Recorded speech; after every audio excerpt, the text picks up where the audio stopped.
Oi gente, tudo bem? Sejam bem-vindos a mais um vídeo no canal. Se você gosta de conteúdo sobrenatural e casos misteriosos, se inscreve aqui para não perder nada. E me siga nas outras redes sociais, pois lá eu posto vídeo todos os dias.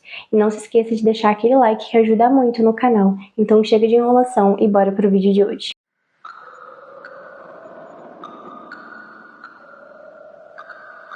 Dorothea Ellen Gray nasceu em 9 de janeiro de 1929 na Califórnia. Ela teve uma infância muito difícil e muito conturbada. Os seus pais eram alcoólatras e eles brigavam muito. A sua mãe era muito abusiva com ela e com seus irmãos. O seu pai acabou falecendo de tuberculose e 2 anos depois a sua mãe acabou falecendo em um acidente de moto, deixando ela e os seus irmãos sozinhos. Alguns dos irmãos foram morar na casa de parente e a Dorothea teve que ir para um orfanato. Em 1945, aos 16 anos de idade, ela começou a trabalhar como garota de programa e se casou pela primeira vez com um homem chamado Fred McFall. Eles tiveram 2 filhas. Uma das filhas foi morar na casa de parentes e a outra foi para adoção. No ano de 1948, os dois acabaram se divorciando, pois o casamento não estava dando certo e eles brigavam muito. A Dorothea acabou voltando para a Califórnia, onde cometeu alguns crimes e roubos, roubando cheques. Ela acabou sendo presa e condenada a 4 anos de prisão. Ela cumpriu 6 meses de prisão e foi solta em liberdade condicional e fugiu para São Francisco. Em 1952, a Dorothea se casou novamente com um homem chamado Axel Johansson. Ele era marinheiro e passava meses fora trabalhando.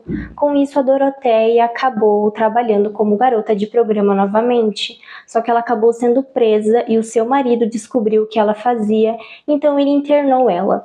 Esse casamento durou mais ou menos 11 anos, mas eles acabaram se divorciando. A Dorothea acabou se casando pela 3ª vez com um homem chamado Roberto Puente. Esse casamento durou mais ou menos 1 ano e meio, só que eles acabaram se divorciando. E a Dorothea se casou pela 4ª vez com um homem chamado Pedro, só que ele acabou deixando ela depois de uma semana. Em 1970, a Dorothea abriu uma pensão para acolher idosos, alcoólatras, pessoas sem tetos e pessoas com problemas mentais. Só que ela acabou sendo presa porque ela estava assinando o nome dela nos cheques dos inquilinos e roubando o dinheiro deles. Só que ela acabou sendo solta em liberdade condicional. Ela começou a trabalhar como cuidadora, só que ela ia na casa dessas pessoas, drogava eles e depois roubava os seus pertences. Ela acabou sendo presa e 3 anos depois ela foi solta. Assim que a Dorothea saiu da cadeia, ela abriu outra pensão em Sacramento, na Califórnia, para acolher idosos, alcoólatras, pessoas sem tetos e pessoas com problemas mentais. Só que várias dessas pessoas começaram a sumir. Em 1982, uma mulher chamada Ruth Morrow, de 61 anos, ficou sabendo da pensão e resolveu se mudar para lá. Só que alguns dias depois, ela faleceu por overdoses de codeína e paracetamol. Quando a Dorothea foi interrogada, ela disse que a Ruth vivia triste e deprimida por causa da doença terminal do seu marido, então eles acreditaram que ela teria tirado a sua própria vida. Algumas semanas depois, a polícia foi chamada novamente na pensão porque um homem chamado Malcolm Mackenzie afirmou para a polícia que a Dorothea tentou drogar ele e roubar os seus pertences.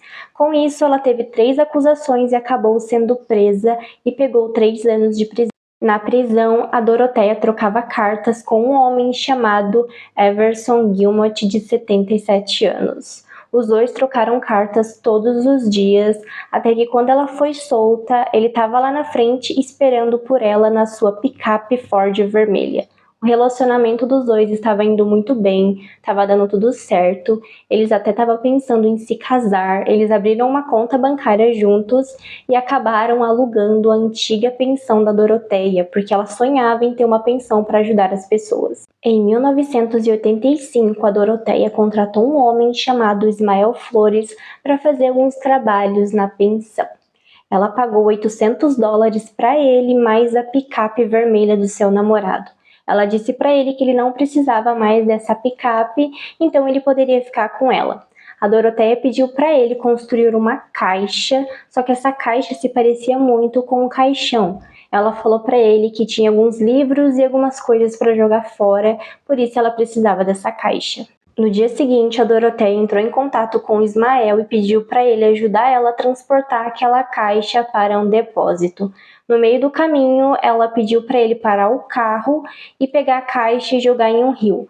Passou alguns dias e um pescador que estava pescando naquela região encontrou essa caixa, só que ele achou um pouco estranho, pois ela se parecia muito com um caixão. Então ele resolveu chamar a polícia.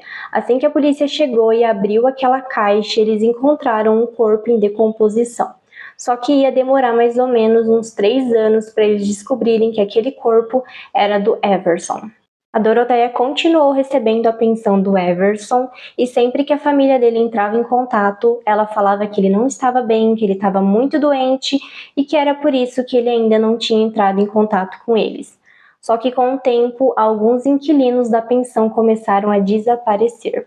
As coisas estavam dando tudo certo para Doroteia, até que em 1988 surgiram as primeiras suspeitas contra ela. Um inquilino dela chamado Álvaro Montoya, de 52 anos, tinha desaparecido. Ele sofria de esquizofrenia e estava sendo monitorado por uma assistente social. Assim que a assistente social chega na pensão, a Doroteia fala para ela que ele tinha saído de férias. Só que aquilo não fazia sentido, pois ele não tinha dinheiro, então a assistente social entrou em contato com a polícia. A polícia foi até a pensão e chegando lá, a Doroteia falou a mesma coisa para eles, que ele tinha saído para tirar férias. E um dos inquilinos que estava na pensão confirmou que a Doroteia tinha falado para a polícia. Mas antes da polícia sair, esse inquilino falou para eles que ele estava sendo forçado a falar tudo aquilo. Então a polícia voltou e vasculhou toda a casa, mas não achou nada. Então eles perguntaram para Doroteia se eles poderiam cavar o quintal. Ela concordou tranquilamente e falou para eles que iria sair para comprar um café, só que ela acabou fugindo para Los Angeles. A polícia encontrou 7 corpos enterrados no quintal da Doroteia. Ela ficou foragida durante uns dias, até que um homem reconheceu ela em um bar e avisou a polícia. Ela foi presa e levada de volta para Sacramento. Ela foi acusada de 9 assassinatos. No julgamento, os advogados da Doroteia disseram que ela poderia ser até uma ladra, mas que ela não era uma assassina. O promotor chamou mais de 130 testemunhas para dar depoimentos. A acusação falou que a Doroteia drogava os inquilinos e sufocava eles e depois pedia para ex-presidiários que enterrassem os corpos no quintal. Em 1993, a Doroteia foi condenada à prisão perpétua sem liberdade condicional. Em 2011, ela acabou falecendo de causas naturais aos seus 82 anos. Esse caso é bizarro, pois ela foi presa várias e várias vezes, mas foi solta. É perturbador esse caso. Mas não esqueça de deixar aquele like que ajuda muito no canal e a gente se vê em um próximo vídeo.